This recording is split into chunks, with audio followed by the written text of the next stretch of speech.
দালালের পেছনে মাসের পর মাস ঘুরতে হবে না।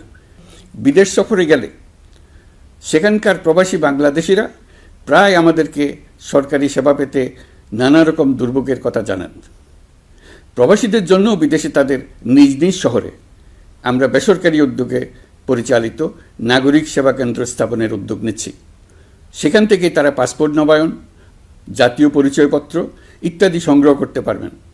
এগুলো কঠিন কাজ, এগুলোকে কঠিন করা হয়েছে, কিন্তু এখন সরকারের অভ্যন্তরে সাহসী ও উদ্যোগী সিনিয়র সচিব এবং ডিজিদের সহযোগিতায় অন্তর্বর্তী সরকারের মেয়াদকালে আমরা এটা সমাপ্ত করতে বদ্ধপরিকর। আপনার স্বপ্নগুলো আকাশ ছুবে প্রবাসীর হেলিকপ্টারের মাধ্যমে। বিয়ে, জন্মদিন অথবা যে কোনো বিশেষ প্রয়োজনে হেলিকপ্টার ভাড়া করতে যোগাযোগ করুন স্ক্রিনে দেয়া নাম্বারে। প্রবাসীর হেলিকপ্টার, নিরাপদ ও সাশ্রয়ী বাহনের বিশ্বস্ত নাম।